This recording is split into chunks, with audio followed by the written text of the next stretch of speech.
Namaste. Nam Gita Dhyanam. ॐ पार्थाय प्रतिबोधितां भगवता नारायणेन स्वयं व्यासेन ग्रथितां पुराणमुनिना मध्ये महाभारतम् अद्वैतामृतवर्षिणीं भगवतीम् अष्टादशाध्यायिनीम् अम्ब त्वामनुसन्दधामि भगवद्गीते भवद्वेषिणीम् Om. Bhagavad Gita, with which Lord Narayana himself gave enlightenment to Arjuna. The ancient sage Vyasa included it in the Mahabharata. O goddess, showerer of the nectar-like knowledge of non-dualism contained in your 18 chapters. O my affectionate mother, destroyer of rebirth, I meditate upon thee. Krishna Vandana.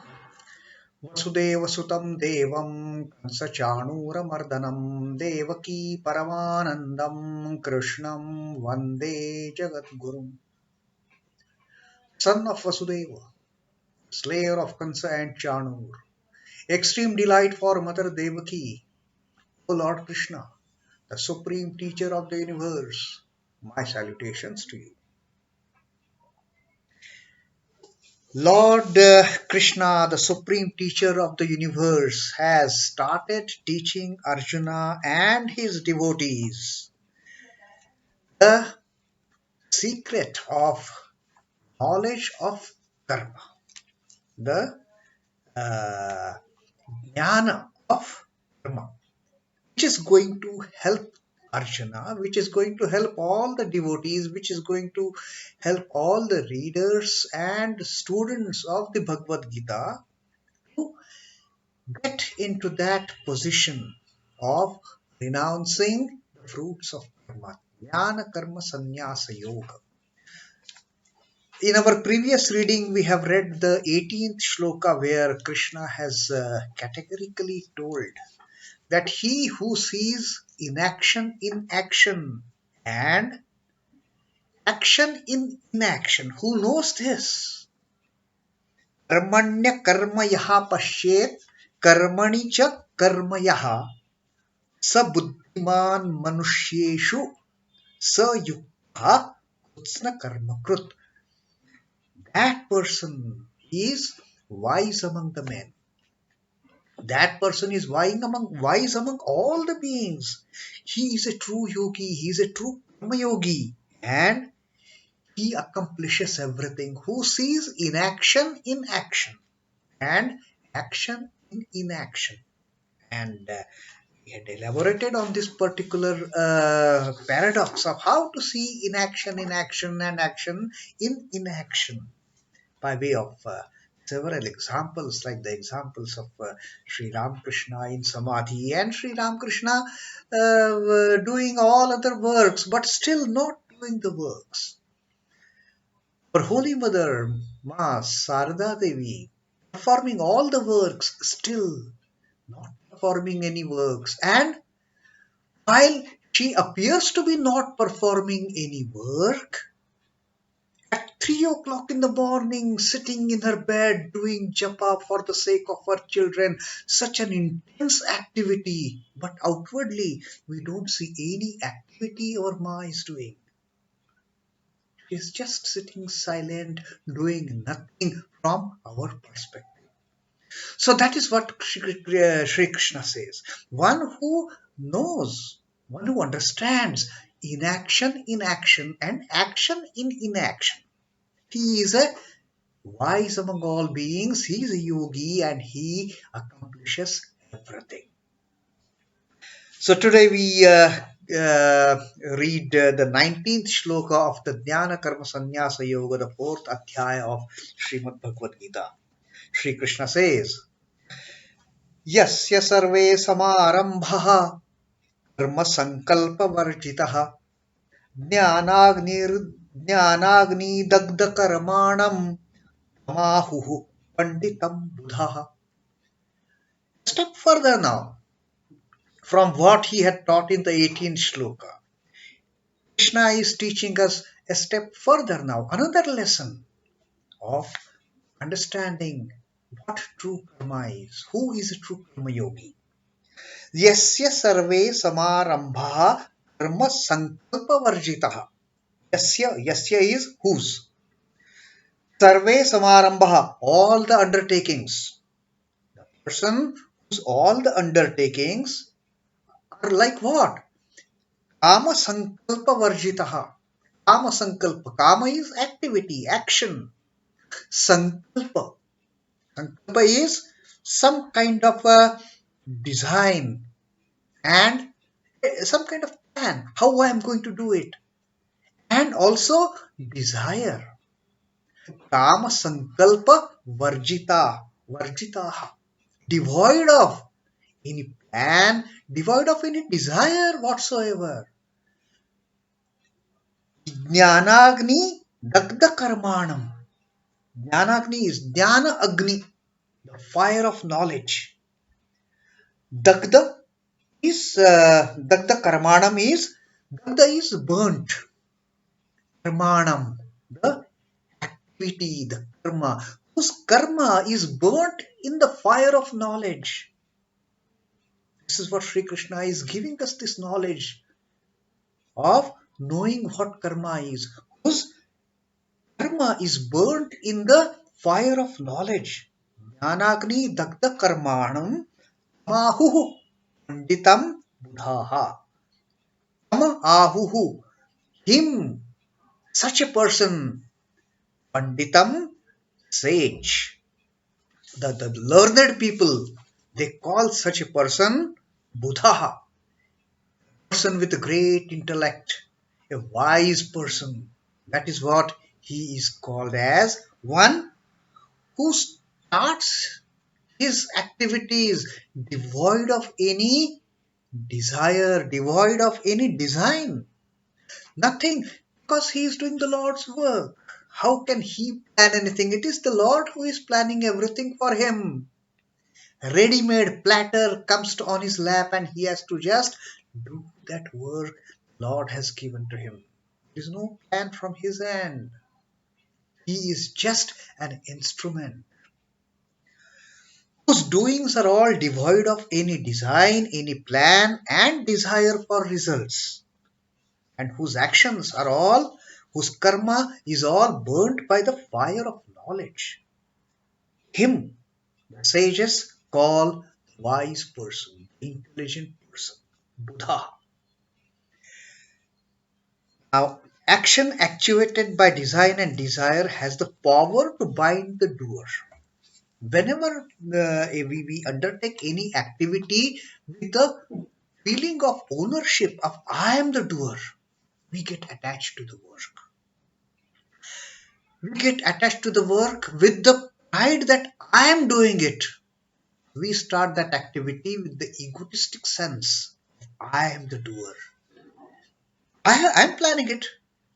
I have planned my life. It has to go like this, like this, like this, like this. If it doesn't go like this, till the time it is going like this, like this, like this, that I have planned my life for, or I have planned the life for my children, everything is fine. If by His will something happens other than the plan, then we are in doldrums, we are frustrated.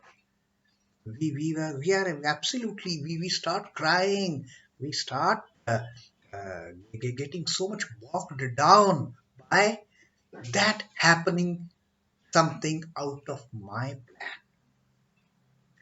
Real knower leaves everything to the Lord. It's the Lord's work. Whichever work He allots me, I will do it. That's it. Why should I bother how I have? He will tell me. He will guide me. He will be the best guide for that matter. He will be the best mentor for me on getting that work done. From within, I will come to know how that work is to be done. He will guide. He will tell. He will plan everything for me. So a real karma yogi, he never plans. Whatever we see him planning, it is the Lord who is planning. He may prepare plan of action, like we do, work out our plan of action while doing our research projects. Okay, I will use these tools, I will use these kind of programs, and accordingly plan everything. I mean, we think we are planning, but it is He who is planning. But if the doer of action assumes the attitude that all actions emanate from the Lord, and that whatever takes place through as a, him as a mere instrument, the moment this realization dawns upon a person, it is his work I'm doing, I'm just an instrument. You may see that I am so busy planning an activity, but he is planning. He is getting that process of planning done from me, done through me as an instrument. Who am I? I'm just a child of the mother. I cannot plan anything. There is neither agency nor egoism in him. In such a person, there is no kind of ownership of doing the work. Ownership is as far as he is being a true, sincere, devoted instrument in the hands of the Lord. That is the only ownership the person can have. Not ownership of doing the work. I am not the doer. As a burnt string may retain its form, but is unfit for tying, doings of yogi do not bind him. If we burn a string, rope, what happens? Burnt rope, it may retain that form, but is it of any use to tie anything? It may appear very much like a rope with all those twisted knots and threads. It will have that appearance, but can that the rope in the form of that burnt ash, can it be used? Cannot. The yogi is like that. He may only be perceived to be busy doing all these activities, but in reality, he knows he is not doing anything. They are all burnt away in the fire of knowledge. All the karmas, they get burnt away in the fire of knowledge. That God alone is the real author of all that takes place in the universe. Those people, those are the real yogis. Those are the real karma yogis who have understood this. That God is the only doer. Lord is the only doer. Mother is the only doer. He is called wise by the sages. Such a person is called wise. Such a person is called budhāḥ. One having such a great intellect, an intelligent person, a wise person, a knower, because of his being endowed with this supreme knowledge. He is the true knower who has known this secret of how to do the work. He doesn't take ownership of planning the work. He doesn't take ownership of doing the work. He may be doing externally, yes, we see him doing, but it is all Lord's will. One who knows this. And if we actually bring out this particular thought process in our day-to-day living, how comfortable our life will be. Why we get into frustrations? Why we get into dejection? Why we become despondent? It is all because we think it's my responsibility. I am doing it. Hey, Baba, you do. You do everything, but not as your work, not as your responsibility. After all, he's there sitting looking after everything. He has planned even the movement of a leaf on the tree. He has planned everything. Why? You should get frustrated if the things don't go as per your wishes, as per your plans, as per your desire. So, leave everything onto the. He will get everything planned by you. He will use us as his instrument. He will use us getting the things done. But we are not doing it. We are just simple servants of the master. Master tells his servant, do this. Now, if that thing gets successful or it is a failure, is the servant much bothered for that matter? He has done exactly what the master has told him, isn't it?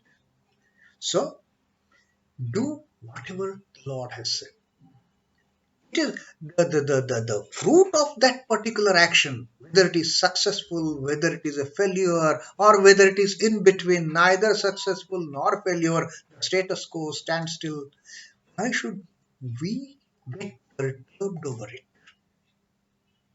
Since the Lord has given this opportunity to us to work on certain project, fine, work.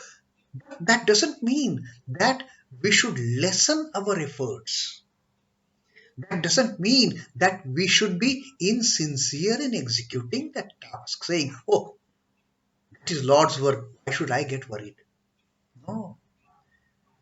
In fact, I should get worried for its proper execution because Lord has chosen me as the instrument. I am the Lord's instrument. And that is why all that sincerity, all that devotion, all that honesty, that should get reflected in the way we are doing that activity. But no focus on planning from me. After all, we as human beings, we are so limited. All we can think of, all we can do is with the help of these, the limbs of activity. All that we can do is with these five senses of perception. We don't know the world, we don't know the universe beyond these. So, we are so insignificant for that matter in this entire gamut of creation. How much we know of the universe, how much we know of the world, how much we know of ourselves. Nothing. It's only He, imperishable, indestructible, indivisible Lord. He can know. And with our limited intelligence, let us surrender to His plan. Let us surrender to Him for whatever fruit has to come of the karma. Why should we bother? So that is a wonderful second teaching or second jnana that Krishna has given us on how to do the karma, on the jnana karma. Jnana of the karma, the knowledge of action that He has told us in this 19th shloka. So that is our reading for the day. Om Namo Bhagavate Vasudevaya. Sri Krishna Arpanamastu. Jai Sri Ramakrishna. Jai Thakur. Jai Ma. Jai Swamiji.